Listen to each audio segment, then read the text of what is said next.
Facebook is accused of recording and transcribing your audio. I'm Marco Perri. Welcome to the Perri platform.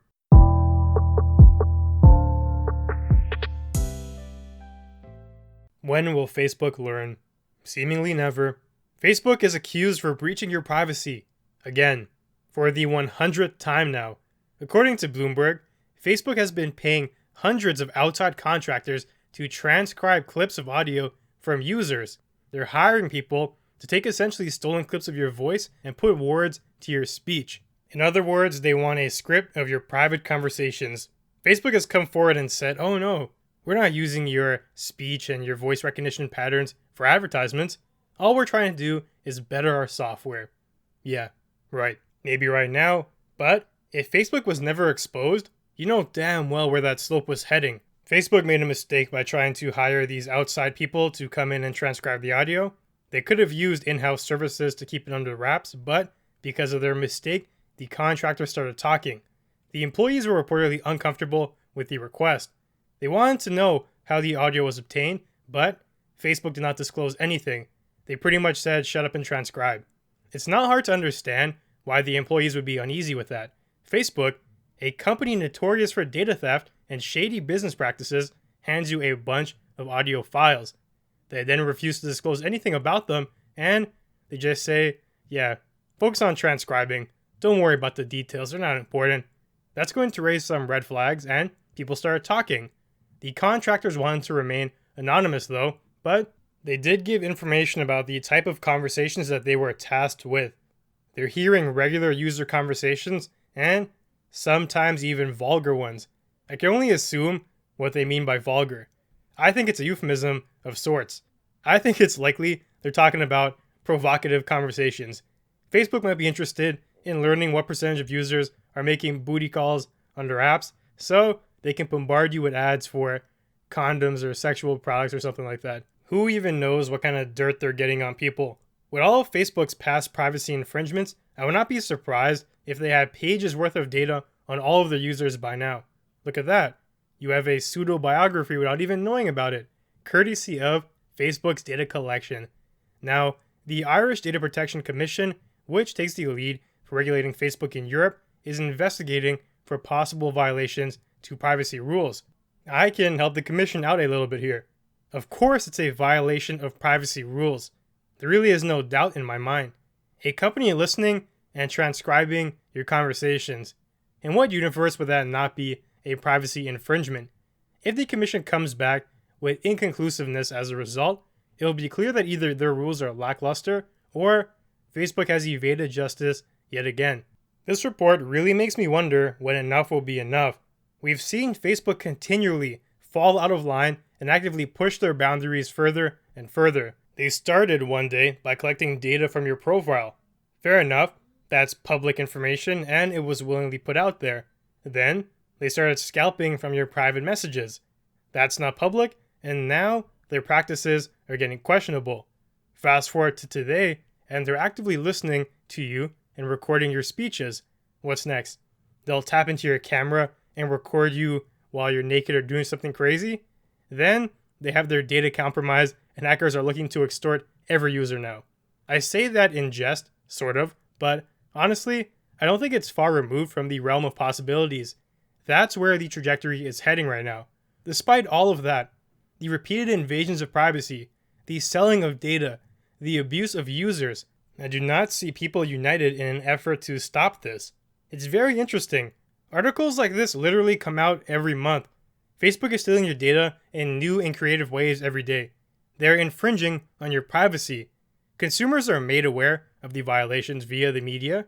They may feel enraged for a day or two, then they are back on Facebook resuming their prior habits. Has data theft and privacy infringement become normalized? It's a serious question. Has it gone to the point where people are so accustomed to not having privacy that they have adjusted and are now not fazed by it anymore? What is happening here is not normal, and people en masse agree that it's a horrible practice. But we don't make the jump to action. People protest for far less critical reasons these days, but when Facebook is milking you like a cow, it's all good? I blame governments in part for their lack of regulation and enforcement. Facebook continues to get away with this because we have officials who do not know anything about technology. They are out of their comfort zone, relying on consultants for every little thing, and they certainly cannot effectively contain Zuckerberg.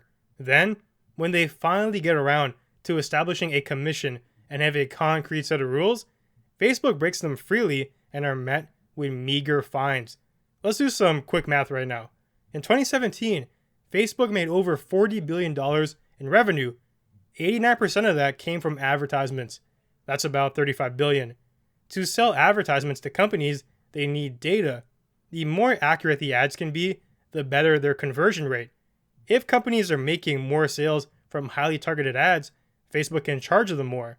No other social media platform can offer comparable results or a similar data bank. Facebook is making money hand over fist from your information. You would do better to think of your info as gold as opposed to something useless. Now, you have these commissions who find Facebook in violation of their privacy laws. The FTC, for example, administered their largest fine in history to Facebook in 2019. The total? It was only $5 billion. That was the entirety of the settlement. Sounds like a lot, right? To the average company, maybe. To Facebook, not so much. Facebook made $35 billion, if you recall, from ads a couple years prior to the fine. $5 billion is about 14% of that, or less than 1 month's worth of revenue. It's a pittance. Facebook still comes out on top, $30 billion remaining. Do you think there is any incentive to follow the rules when you can break them and still make a massive profit? This is a nonsense enforcement policy. It does not work because the stakes are not fluid. The fines are not adjustable. A company like Facebook can scoff at $5 billion. It might cripple someone else, but we are dealing with a giant here. It's an incompetent approach to supposedly curbing policy violations.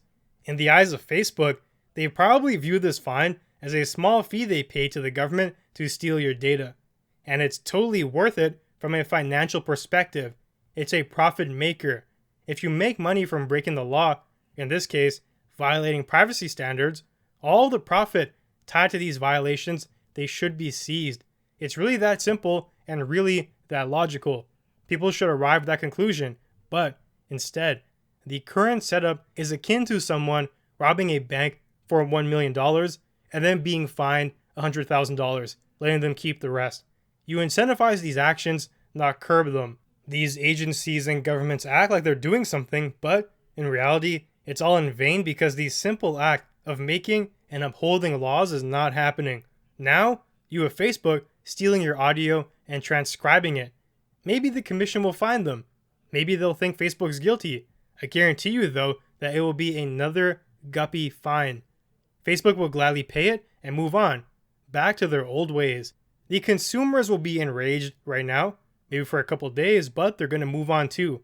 It's likely we even forget about this until the next scandal next month. The cycle will repeat and continue. The real answer here is twofold. It's clear we cannot rely on Facebook to suddenly respect user privacy. It's not going to happen. That leaves a couple other agents of change. First, government agencies need to smarten up. As I've outlined, their consequence structure is laughable. I can imagine Zuckerberg literally laughing to the bank with a sack of cash. You can start by outlining clearer policies that leave no room for interpretation. Canada actually did something like that recently.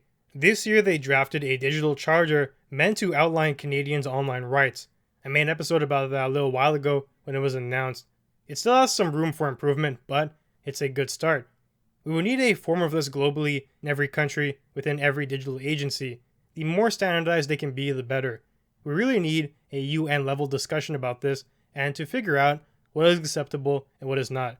Then, if companies are in violation of these rules, we need to hold them accountable to the point where the reward is no longer worth the risk. Every penny of profit earned from infringing on consumer rights needs to be stripped at the very least. I would even suggest going beyond that. In this example, if you take away all the profits, the worst case is you get caught and then you break even. I would think something more disastrous is actually appropriate here. Maybe make it all the revenue collected is then seized, so they lose out on any related expenses. Then, if serious infringements continue despite that, jail time should be on the table. I'm not advocating for life sentences, but it's not a conversation that needs to be kept in the dark. It's something we should talk about. The second agent of change is the consumers themselves. As I've laid out, Facebook makes nearly all of their profit from you, namely your data. You really are the product here. They sell off your information and they make billions of dollars. If Facebook can't do that within reasonable bounds, we need to find social alternatives. Deleting the app en masse is a way to get that message across. Peacefully protesting is another. Maybe somebody can create a competitor app that offers similar functions, but they guarantee your privacy. There's a lot of ways to do that. Now, some people are out here trying to defend Facebook by saying that the users probably consented when they signed the terms of service and they downloaded the app. Oh yeah, that same terms of service that Facebook adds whatever they want to it in very vague language and obviously in places where people don't bother reading. It's very long after all, and let's be real here. People aren't spending that much time before they download an app. The thing that we have to understand though about service agreements is that what people agree to still has to be fair and legal. You cannot make the claim that Facebook is not crossing boundaries here. They are. And you can't also make the claim that just because someone signed up on the terms of service that they deserve whatever outcome comes as a result of that. What if Facebook, hypothetically, slipped a clause in the end of their contract saying that they would have control over your assets and could freely walk into your house to set up surveillance? Just because people agree to it does not make it right, tolerable, or legal. We're debating the ethic of the practice here and why it has crossed the line into invasion of privacy. That much is undeniable. Zuckerberg comes out saying that they are just following the tech trends and not using the data for ads. They are just using it for voice recognition research. They are just saying this because they have been caught red-handed. What if left to their own devices? Are we really going to pretend that Facebook deserves any semblance of a benefit of the doubt? The bottom line here is that the current environment actively enables data theft. The reward is plentiful and the consequences are non-comparable. Things need to change on the government and consumer fronts, or we will remain trapped in this spiral. Already I notice a trend of normalization to these practices, and it's dangerous. Let's hold Facebook accountable. So that's about it for today. If you enjoyed the content, be sure to leave a review and follow me on Twitter at Perri Platform. Thanks for joining me, and I'll see you soon.